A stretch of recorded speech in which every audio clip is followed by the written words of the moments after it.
Další mimořádný zážitek si nyní můžete dopřát na Lipně.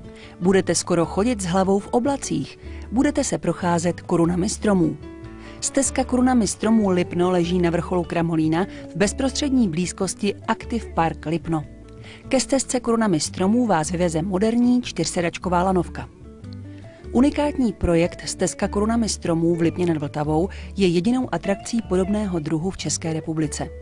Dřevěná konstrukce stezky o délce 372 metrů je citlivě zasazena do smíšeného lesa a při maximálním stoupání 2 až 6 % se dostanete až do výšky 24 metrů. Celá stezka je bezbariérová. Bez problémů se sem dostanou rodiny s dětským kočárkem i vozíčkáři. Stezka měří 675 metrů, na nichž vás čekají zcela neobvyklé, ale bezpečné zážitky na 18 adrenalinových zastávkách. Ty jsou rozmístěny po celé délce bezbariérové stezky. Bezpečnost je zajišťována konstrukcí z masivního dřeva a 75 dřevěných podpěr. Dřevěné zábradlí a postranní síť zaručují dokonalé bezpečí a přitom nijak neomezují krásný výhled do okolí.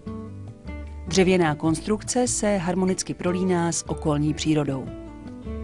Trasa stezky je zakončena 40-metrovou vyhlídkovou věží, ze které se vám naskytne fantastický výhled na vrcholky Alp, velkou část Lipenské nádrže, nádherné okolí Šumavy a Novohradské hory. Výstup na první vyhlídkové patro věže ve 37 metrech je opět zcela bezbariérový.